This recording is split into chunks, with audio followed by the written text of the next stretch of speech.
Come. We can open it again, Sanji. It needs to be opened again.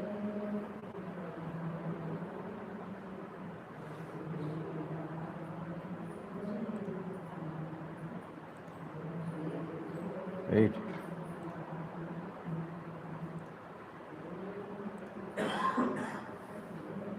Alt tab.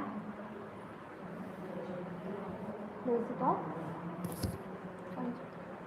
You can close it off and open it again.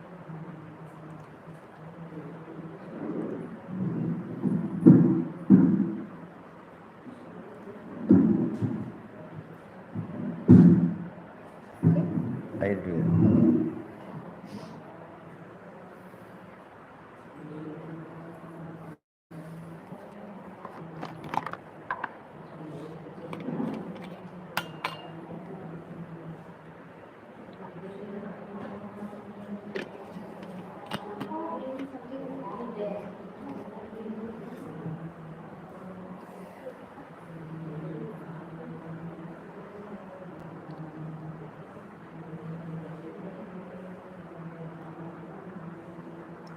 Shri Ram, Jai Ram, Jai Jai Ram. Om.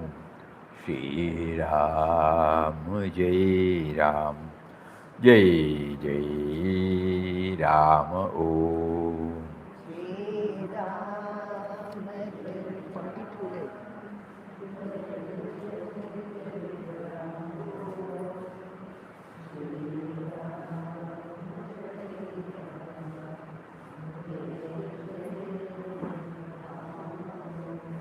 Shri Ram, Jai Ram, Jai Jai Ram. Om.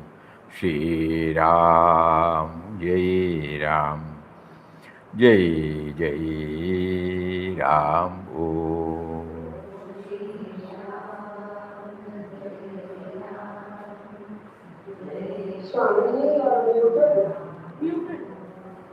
Yes, yes.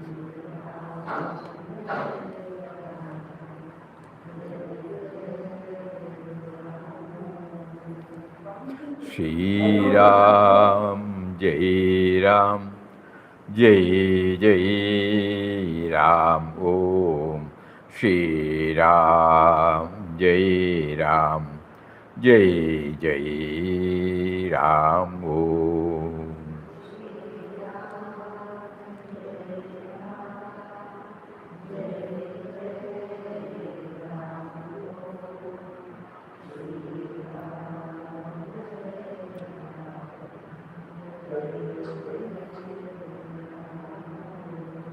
Shri Ram, Jai Ram, Jai Jai Ram. Om.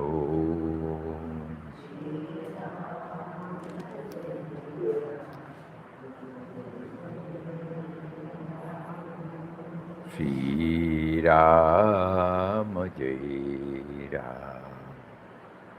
Jai Jai Ram.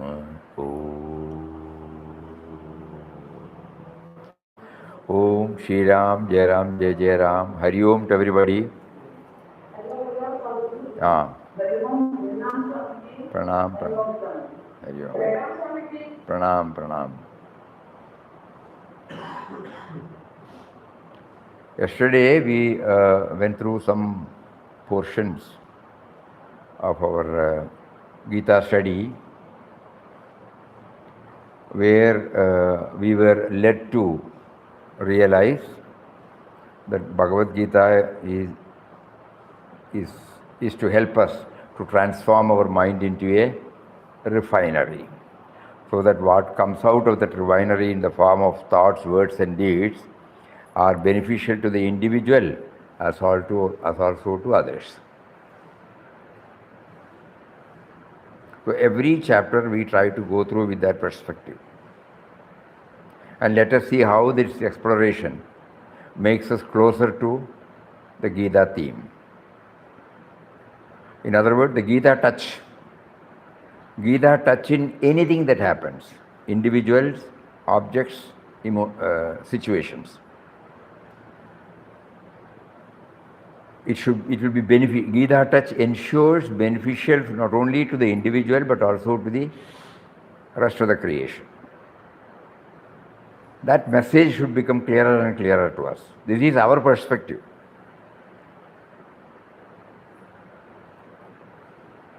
So one sample or example was also given, and we requested anybody who has heard this, if any example strikes to them from watching their life, going through their life, then we would like to have it so that it becomes more and more clearer and clearer. Has anybody been able to do that?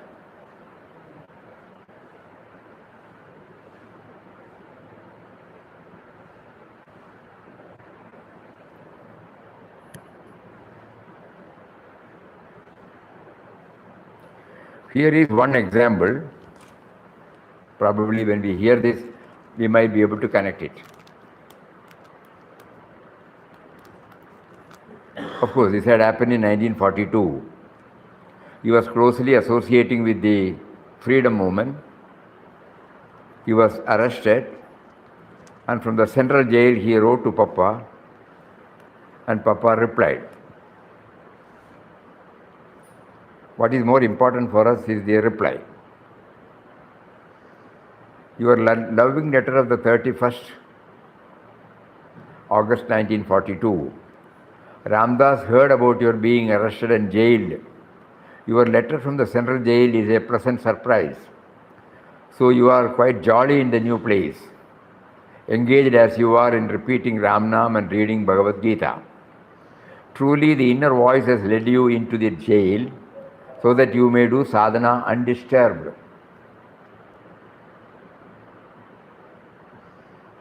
Sometimes a jail proves to be a comfortable place, just like a father-in-law's house to a new son-in-law.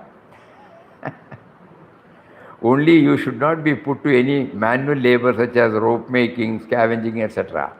Even the last function, we know Gandhiji cheerfully performed in his jail life. Whatever it be, Ramdas can only repeatedly emphasize that whatever God does is always for the best.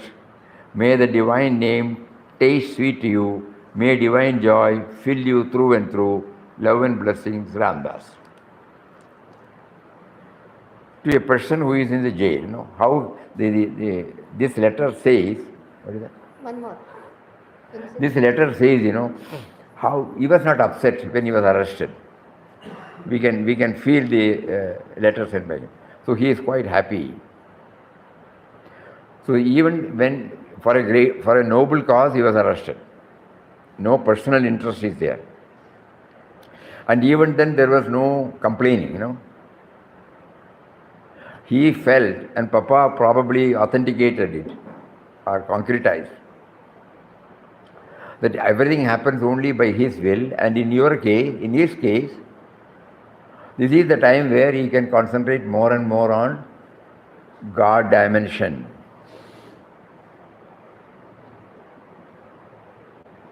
So this is a refining process. Instead of grumbling, complaining, finding fault with, the refinement has given him quite happy, even in an apparent adverse development.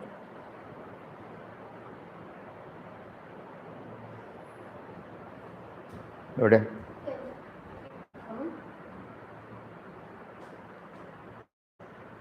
They could have sent it to here.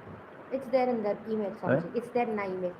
Email you cannot take it now. Okay. Here it is. Reshma.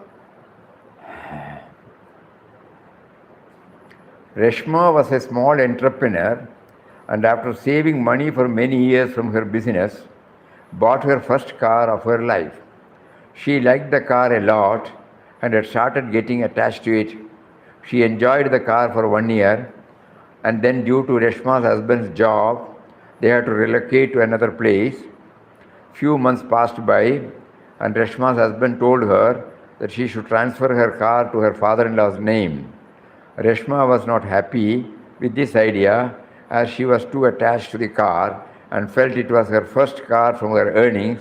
How can she give it away? This led to unhappiness and a disturbed mind.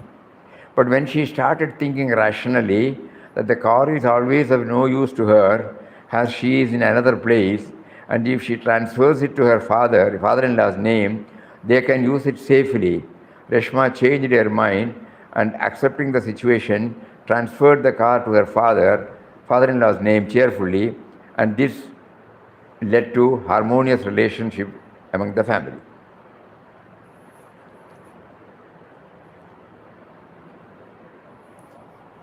So that means, not rushing up with any. The attachment to the car is there. Everybody, all of us, we are not free from all those things.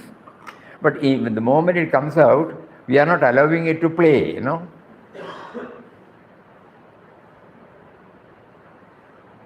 This is a wonderful, wonderful example. We are slowly learning that all of us are subject to these ups and downs, confusion, because of the attachment, because of me and mine, but a little pausing over, a probing over, pondering over. Of the theme in Bhagavad Gita. The Bhagavad Gita makes us to.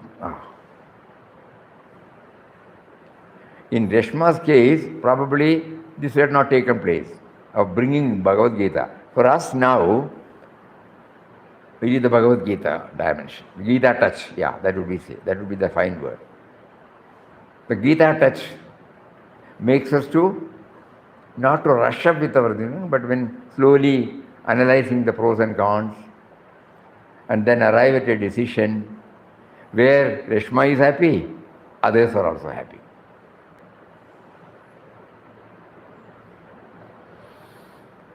Beautiful example.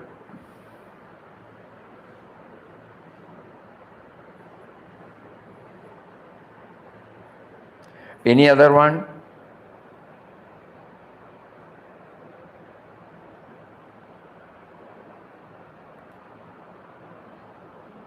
Because we want the Gita touch to slowly sink into us, So through an example, it is easy. In the first case, the Gita touch is that no grumbling, no finding fault with the government movement, no complaining, because there should be some purpose behind all these things, and a spiritual preceptor touches and brings it. The person who was arrested would have or would not have mentioned it. But when the spiritual preceptor, like Papa, when you views it, his perspective is, there is nothing negative,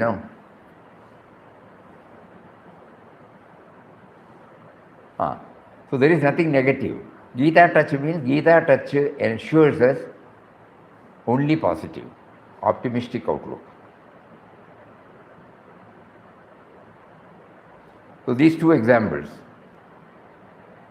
we will incorporate in the study text, because it throws more and more light. Anybody can come out with any such thing.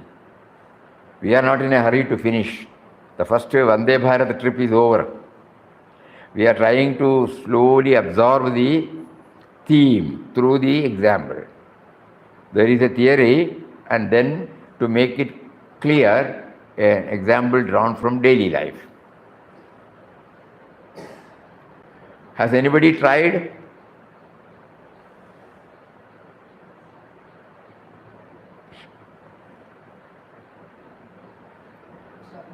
Please come back from your Nirvikalpa Samadhi.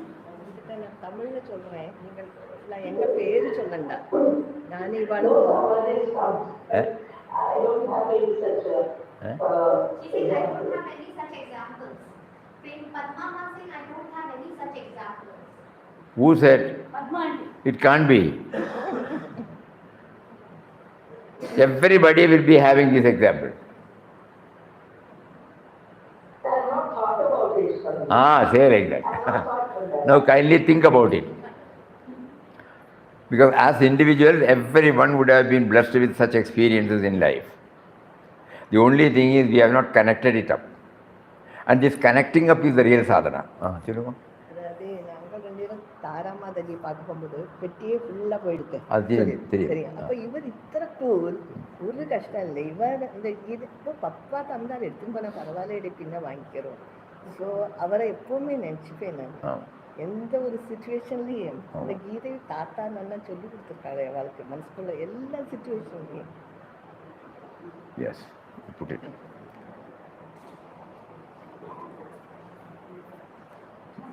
Any example? Tell me. Example you tell from there. Put it there. Why don't you send it? Oh, okay. You give it to me. I will read it out. Okay. One of my friends shared this. I think this is an example. A 19-year-old Pakistani girl, Aisha Rashan, was admitted to Chennai's MGH Healthcare Hospital with a severe case of heart dysfunction. After a wait, they were informed the little girl would receive a heart transplant from a 69-year-old man. The surgery happened in January 2024 in Chennai, free of cost, and the girl has been discharged last week and is doing well now. She is back in Pakistan now. This is an example for harmony in the society and among the planet, not just within the country. That's okay. What? Okay.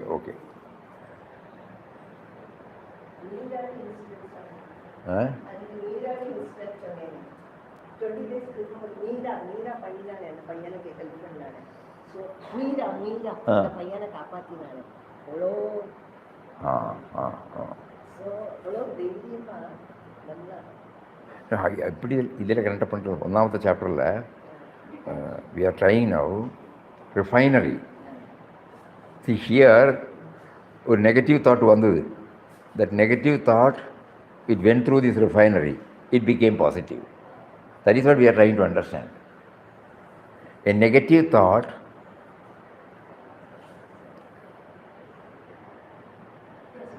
I can give an example. Last year we had a Christmas retreat and the theme was the liberating power of gratitude. And so we committed to practicing gratitude under all circumstances. So whenever... Wait, you know? She said last year in the Divine Society they had a Christmas retreat where the theme was practicing gratitude. So while they were practicing gratitude, Yes. Then whenever we saw something negative happen, instead of complaining, we thanked God for it. whenever they saw anything negative happening, instead of complaining, they thanked God for it. And then automatically we could see the other person's point of view. And they could see the other person's point of view in the negative. So that automatically it became into a positive. And then forgiveness came. And forgiveness came.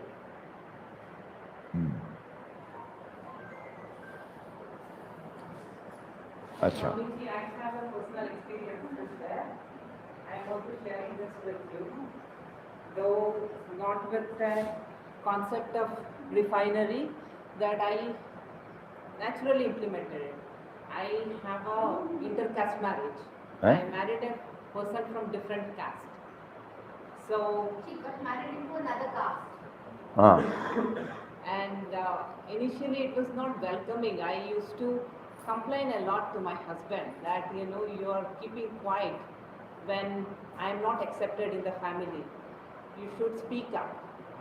That was what I used to complain my husband about. And at some point I even left home saying, I am not accepted by anyone in the family, so I feel discriminated.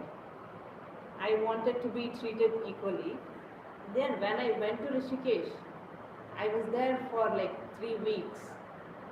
By the time I returned, I don't know what transformation happened. I was not expecting anything from them. Instead, I was seeing, what I can give to them. And now, over the years, the relationship with every single person in the family is so nice that, my mother-in-law calls me personally. She treats me, she asks me what I want, and she thanks me for every gratitude that I express. And Change. I heartfully I feel so grateful to her that because she gave birth to my husband, I could get such a great person as my husband. If she had not given birth to my husband, I would not have had him in my life. Okay. That transformation, in me is so deep that, if not for anything, for giving birth to my husband, I am so grateful to her. And that perspective changed my interaction with her. For every single thing, I feel so grateful. If she was not there, I would not have got this life. Sure. And the amount of love and respect I received from my husband and I have been receiving from my husband is tremendous. I have not received it from anyone, including my parents. So if she was not there, my husband wouldn't have been there. Try now, that is your, God gave you that experience. Now you try to put the Gita touch. Think about it. What is the Gita touch? No? We are trying to understand it through the Gita dimension. I got this when she Think about it. You can insert, and then you will remove your word I, and then you will see the Gita touch there. God made you to do this. God made you to do that. And then now you realize, at that time you did not realize it was all His will. Now I feel. This is how it should. Really transformed a lot. From negative to the positive. Please think over. One experience. One person, he was a very loyal and conscientious employee. So during one of the, they were in the trading line. So one day the sales representative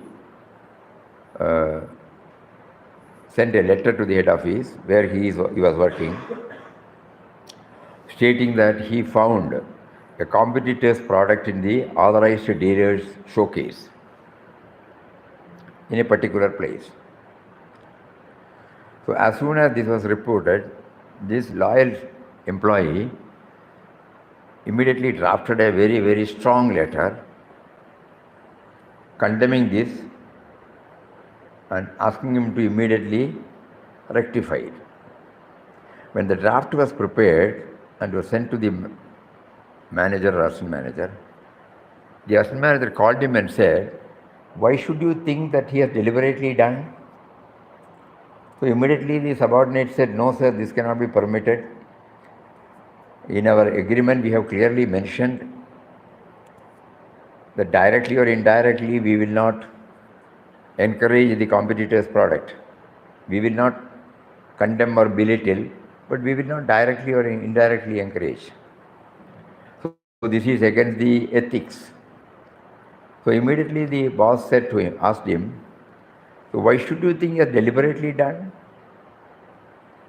Suppose he has ordered for a spare part to us, we would not have supplied.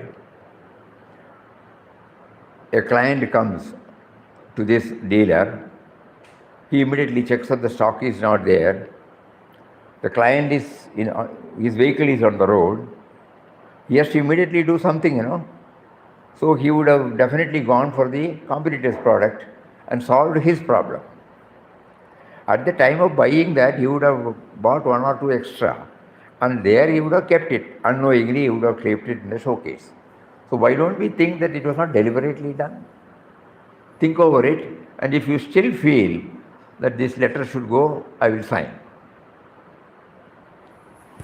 So this employee, went back and sat, and he thought over it. Yeah, it could be.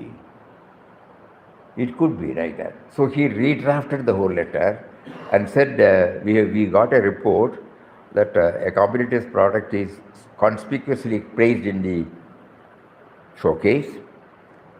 We hope and feel that it must have been done out of compulsion of circumstances. However, it doesn't look nice. So repetition of this may kindly be avoided. When he redrafted this and went to the manager, he immediately looked at him and asked, "Are you satisfied?" "Yes." And it was sent. After 10 days or 15 days, that dealer himself came and he said exactly what the manager visualized, that he had placed an order with us. We have not been able to supply. Somebody came and complained that the vehicle is on the road. Something has to be immediately done. So immediately he made him to sit, sent his man to the next shop, got the product, and then, of course. But he said, unknowingly, I have placed it there. I will ensure that hereafter it doesn't seal. Now, if he had sent the first letter, see him a consequence, you know. So the assistant manager paused for a moment. Morally, ethically, it is right. It has to be condemned. It is not in line with the agreement. It is not in line with the convention. But there must be some reason. There must be some reason. This is how the refinement takes place. At that time, probably we would not have known that it is a part of the refinement. But now with the Gita touch, this is how he gives the prompting. So pausing for a moment, rethinking it, putting ourselves in somebody's shoes, and then from that angle view everything, and suddenly it becomes clear that it was not a deliberate action. It was the compulsion of the circumstances. So this example. So ultimately, from these 3 or 4 examples what we have heard now, it is becoming clearer and clearer to us.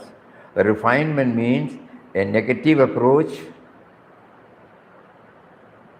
when paused for a moment, go through a process, and then comes out with a positive approach. Is it not so? Is that right? So the more we think about such things and associate with those examples, whenever we have to deal with men and matters from this moment onwards, something of it will remain with us. Because we are not hearing and just passing through. Some manana, nididhyasana is going on. Shravan, manan, nididhyasana. No? Hearing, reflecting, and contemplating.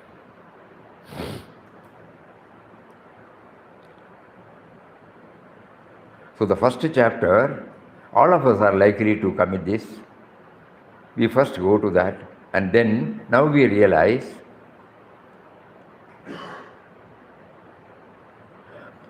Arjuna did not run away from the field. At the last stanza, if we remember right, he sat down. He did not say, though all his arguments were there, he did not run away because God is there. Lord Krishna is his charioteer. And he wanted to clear his doubt. And in the 18th chapter, he openly says, I am clear, I am 100% clear about all my doubts. So the first chapter gives us this. All of us are subject to this, but a negative approach, unknowingly, not that we want to become negative, a negative approach rises in dealing with men and matters, and then what happens? A pause moment. Gita touch means it is not that Bhagavad Gita we learn it textually and applying it. Gita touch here is meant that it gives us the prompting to convert that negative into a positive.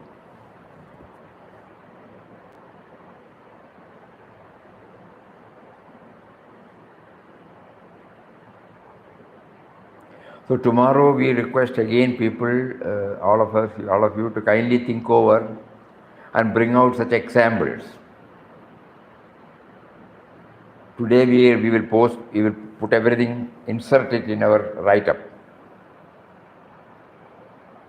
Under each chapter, suppose we have got 4 or 5 or 6 examples, These examples will, strengthen, stabilize the theme in us. Because we are not understanding it through philosophy. We are trying to understand it through an example drawn from our daily life, not a tall talk. So every day when we share one, please try to bring out as many as possible. We will insert that.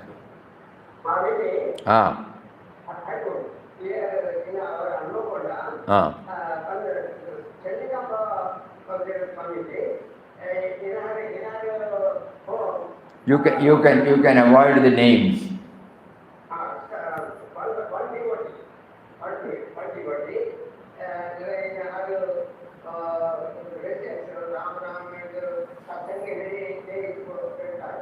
Last day, one day, the devotees asked her, Mataji, just why don't you just Satsang, but they asked and I will this is our home, but last day, they agreed to give the land to donate something after 1 month. They repent because this is the key factor after think over 1 month and to make it and donated that land to because it is useful to give what is that not that one. He said that one devotee, she was approached by some other devotees to donate her land to the Satsang committee. Because that would be useful for all of them to have satsangs, etc. So first she thought about it, but then she slowly decided it's better to donate it. Now it is being used by so many devotees, so it is a Gita part. Again, we are trying to make ourselves clear from the negative to the positive.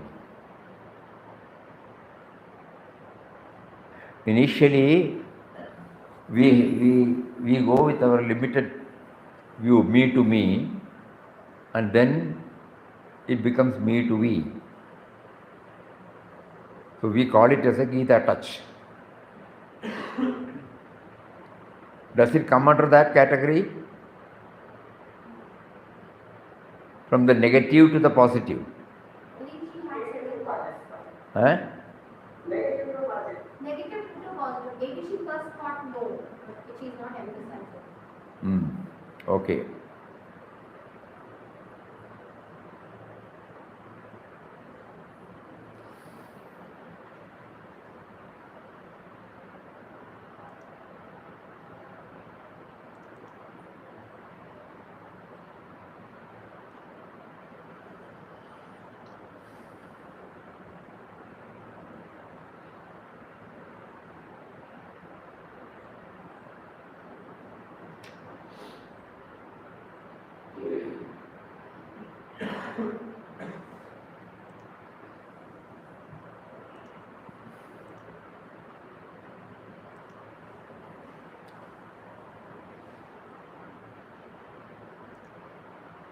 So again we will go through the first chapter.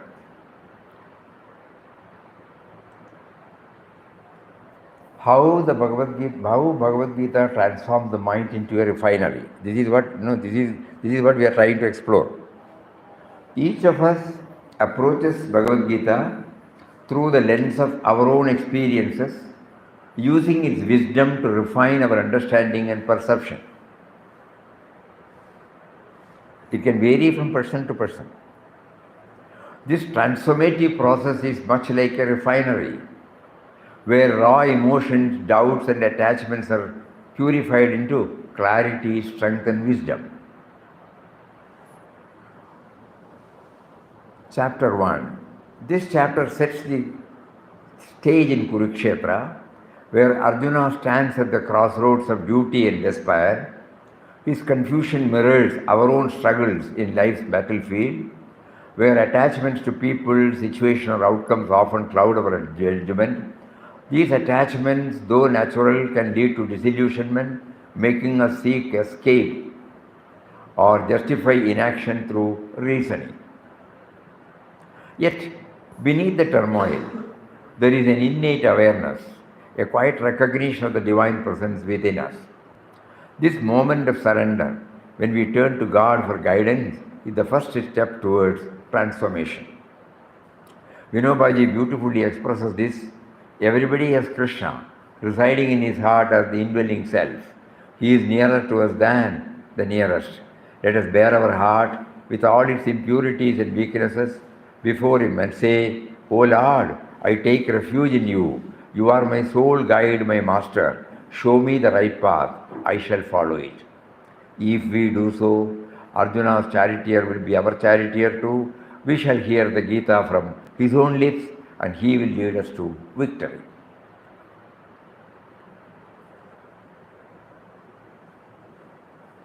That means the Gita touch enables us to bring him into the picture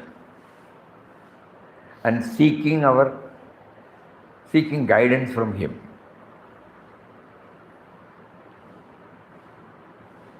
This wisdom reminds us that Krishna is not merely a historical figure, but an ever-present guide waiting for us to open our hearts.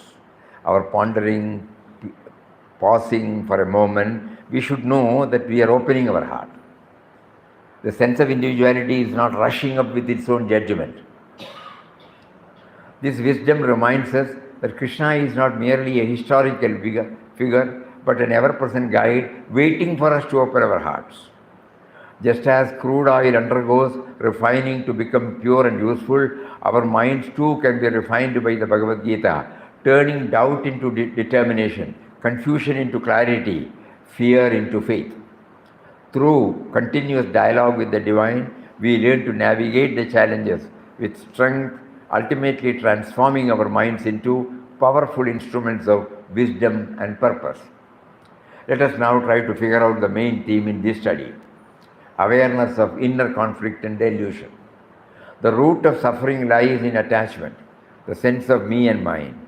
When clouded by personal desires, the mind is caught in the web of confusion and sorrow. Recognizing this delusion is the first step towards inner clarity. When I put the crude, when I know there is crude oil, I should know that it is a crude oil that needs refinery. Suppose I accept the crude oil as the final one. So this is the first step. The first chapter gives us this. Recognizing the crudity, So before we rush up with any judgment,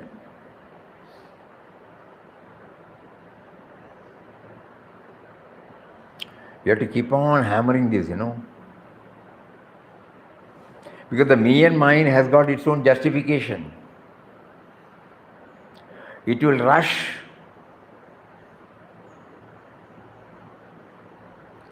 So here we are allowing the sense of individuality not to rush with its own judgments. Pause.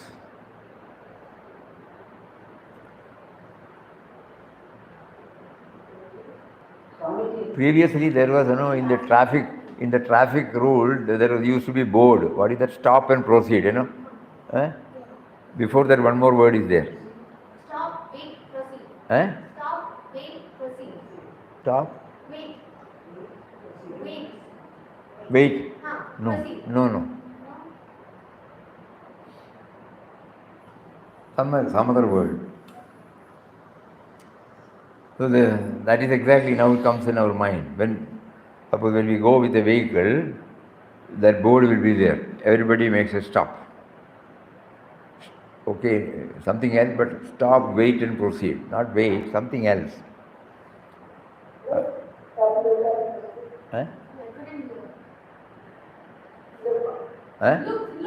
Stop. Correct. Stop, look and proceed. So this to ensure, no, you are not rushing up with your own ideas. Stop. Puja Swamiji, Satchidananda Swamiji, when he was confronted with a question by a devotee, how is it that you are in a position to maintain this coolness even in provocative circumstances? So he smiled and kept quiet. Swamiji, don't smile and keep quiet. Give us the clue which you are trying. Then he smiled and said, don't react immediately. Now we can connect up. Because he says, even then they say, no, we are not, chant 11 times or 3 times of Ram Nam, and then a answer. By that time, the mind would have definitely settled down. We can connect up all these things, Refinement. Don't react immediately. Because when we react immediately, it will be on the impulsive level. Our rights and wrongs goes and asserts, what you have done is not. And the other man keeps quiet. If he is a matured person, he will keep quiet. He will also not shout back. And with this, when you go to Inquest of God, you will find how on many incidents, Papa was not reacting on the impulsive level. Of course, we will say because of his spiritual strength. Okay, but it's an example, it's not a cock and bull story. It's a real example, so we ponder over that example. So tomorrow we will try to connect up all these examples into this. And the example which we read yesterday it's also nice, okay. But this is more.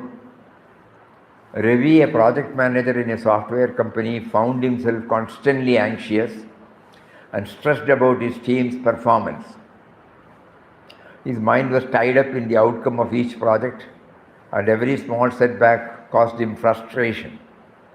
One day, after a particularly tough meeting, he took a step back and realized that his anxiety stemmed from his attachment to success.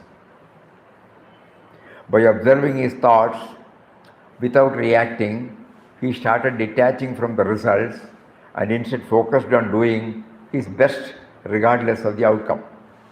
This shift brought him greater peace and helped him lead his team more effectively. When we read this, one more example comes to us. In Bangalore, the traffic is evening time to go from one place to another. Herculean task. And roads are not that wide. From the other side, the vehicle comes. Suppose your vehicle is something like, what is that? Big vehicle? Innova type. And the other man is coming from there. It cannot go. So what will you do? Frustration. But we found one person who was driving the vehicle.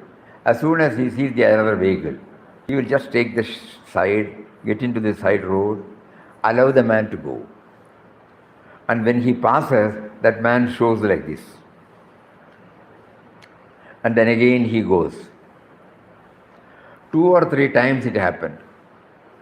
Every time the person who was driving was calm. He was not finding fault with it. And then he said, this is Bangalore. Can't help it. So not rushing up, not justifying, not complaining, not grumbling. So as Puja Swamiji said, don't react immediately.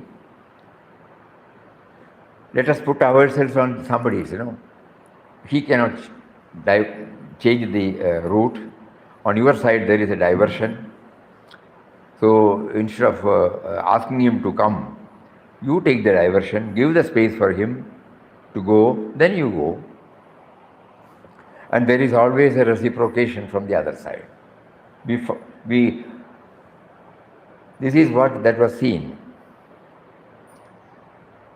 Ultimately, there is harmony. Otherwise, the mind will be burning with, what do you call, negative thoughts. Always condemning, blaming the other party. And you lose the charm. So the Gita touch enables us to get ourselves committed to this stream, that before we react, whatever may be the nature of that action,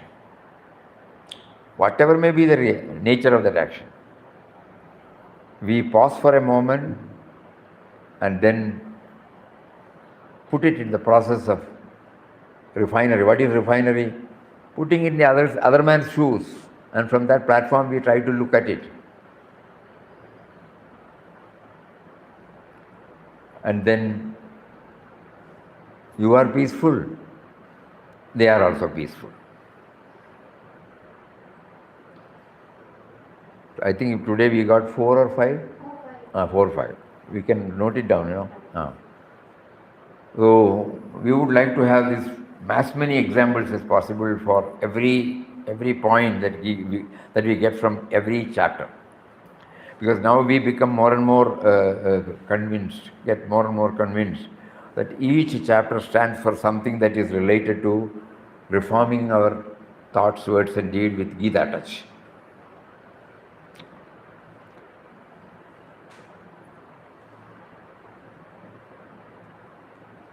Today, 10 minutes, so we will again go through the intro part also. Every devotee or seeker holds deep reverence for Srimad Bhagavad Gita, yet its impact on daily life seems minimal. This may be because one perceives its wisdom as unrelated to improving the 4 fundamental aspects of life: individual, family, profession and society.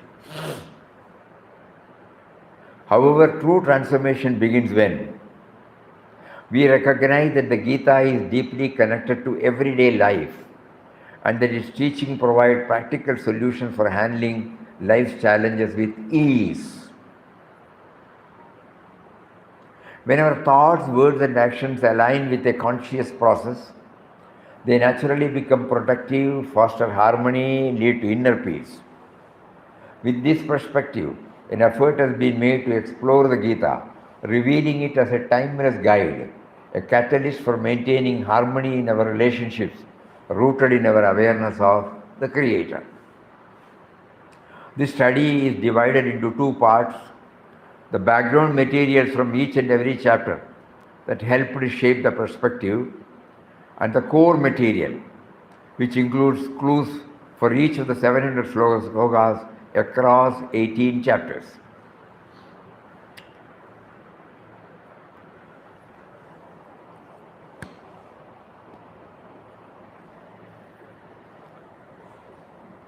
While drafting this, one thought came: do we expect all our hearers or readers to go through these 2 parts? Not necessarily.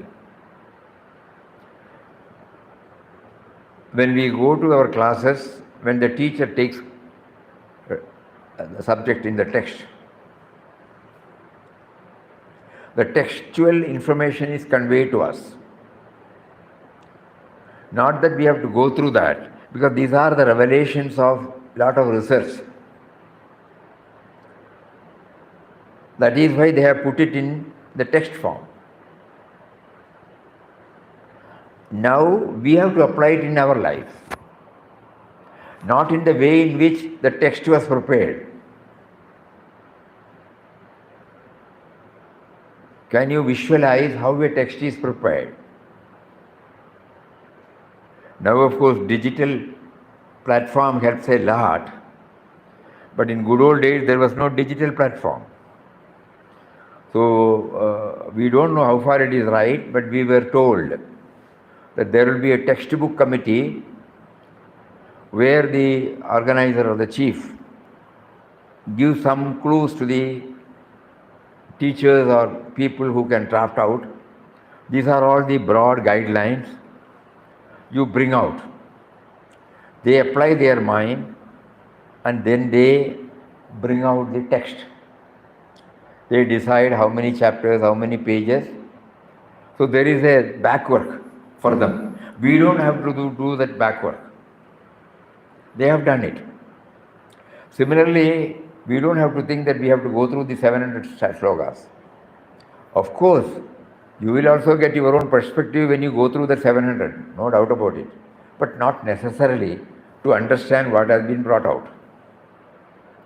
So the second part, that is the core material, which includes clues for each of the 700 slokas, later on we can take it up. So first we go to the background material from each and every chapter.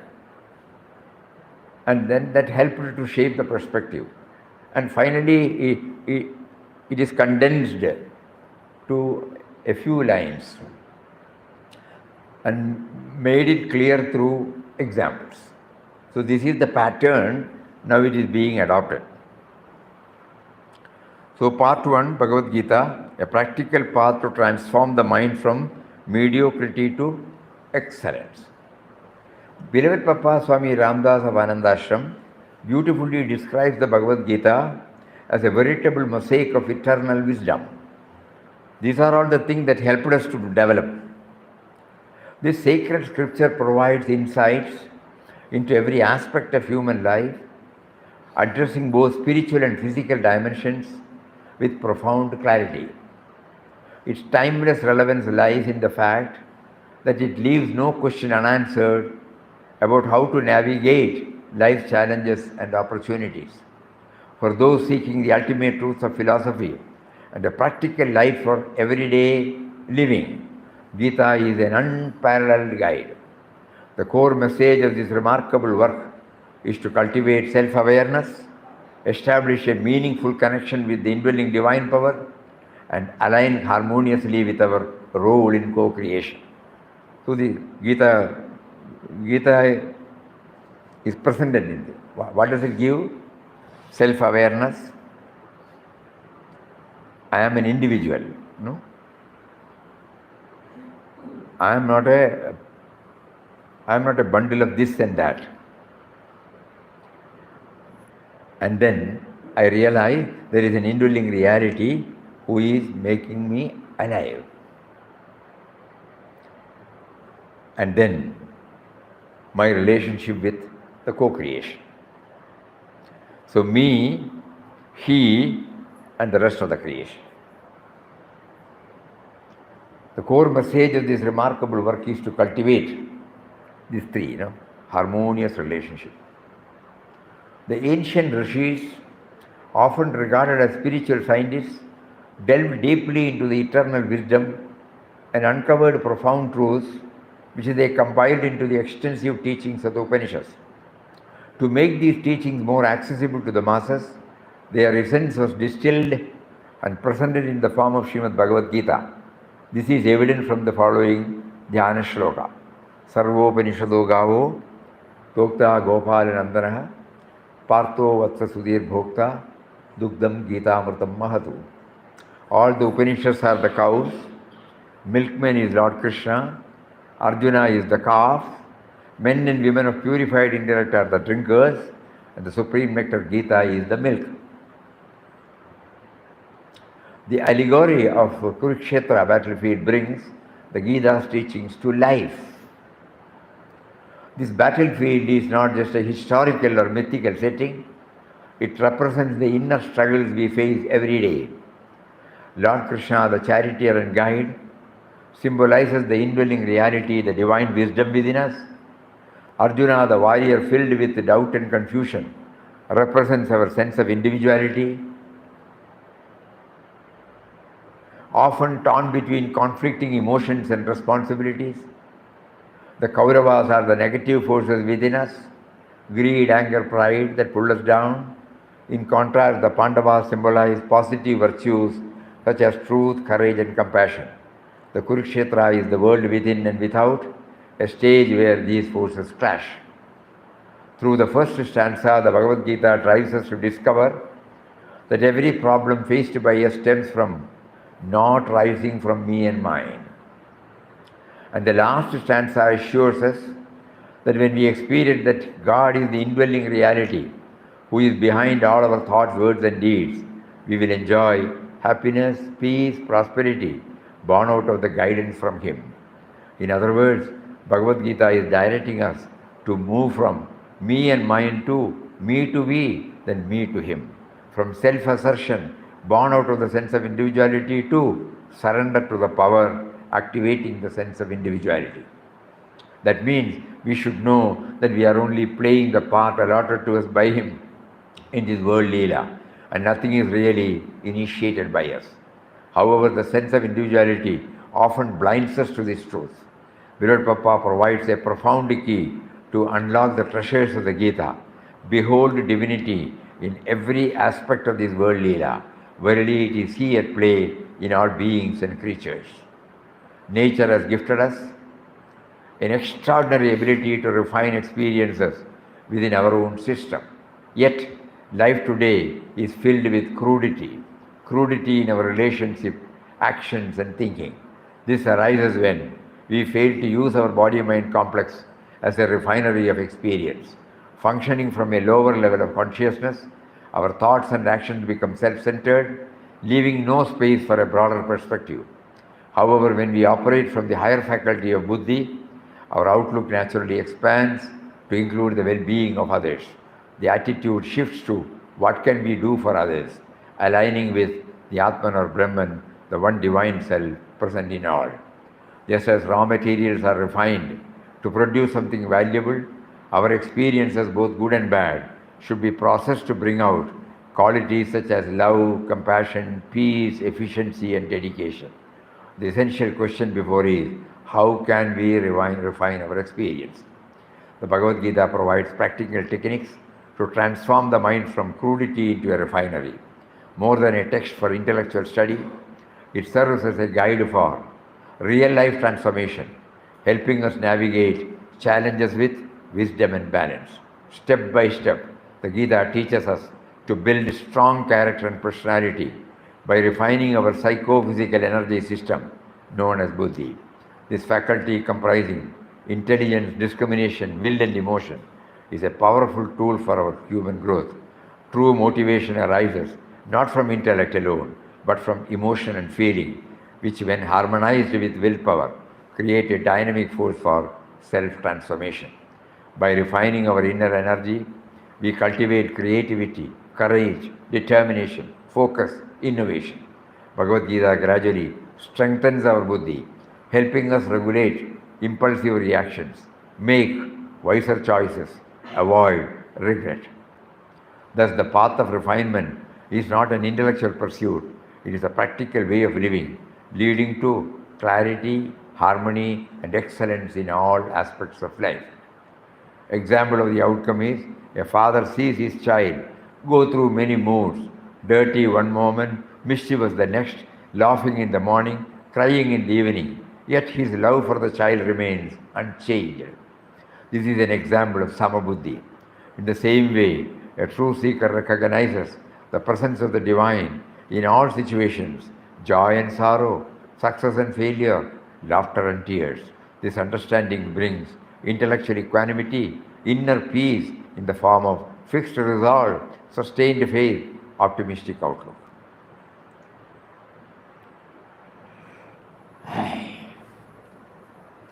So let us see what is in store for us tomorrow.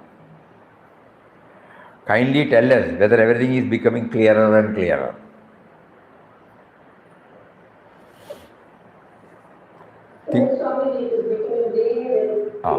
Very clear. So then kindly bring out your examples. Every day we will go through one chapter and plot of examples, so that the theme get, what do you call, stamped in our heart. Stamped. That alone will help us to train the mind. Otherwise we are just hearing and going. The Shravan, Manan, Nididhyasan process, Nididhyasan, 20 or 25% comes from Shravana, 70% comes from Manana, and then 5% from Nididhyasana. No? That's all, it will go inside. So whatever we hear, it will not stay with us. And intense reflection will leave something. And ultimately it will be a small portion will get stamped in our heart. So this is the process we are trying to undergo. So kindly join this. Enough manana is necessary, not simply hearing. Hari Om. And does it amount to adjustment or situation? Adjustment to situations is required. Adjustment to situations. Adjustment to situation. You bring it out. Let us see how, wherever we can. Let the Gita touch slowly enter into us. No? Yeah. Om Shri Ram, Jai Ram, Jai Jai Ram. Om Shri Ram, Jai Ram, Jai Jai Ram. Om Shri Ram, Jai Ram.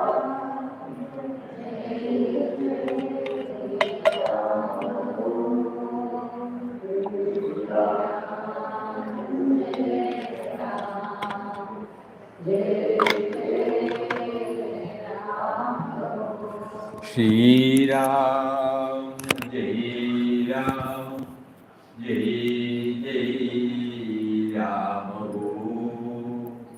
Shri Ram,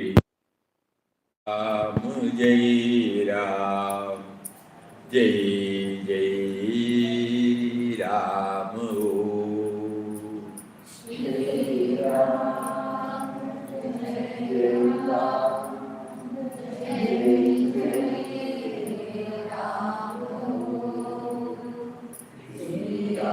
Shri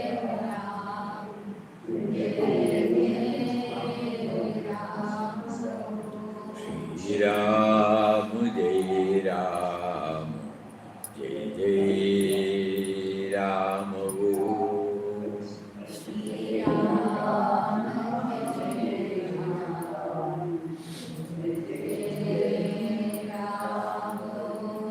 Shri Ram, Jai Ram, Jai Ram. Shri Ram, Jai Ram,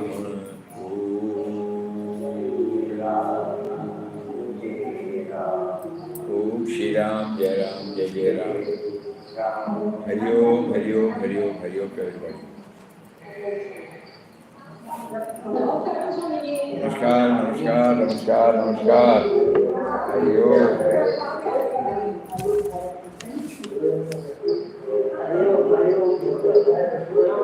Hari Om. Pranam, pranam, pranam. Pranam, pranam.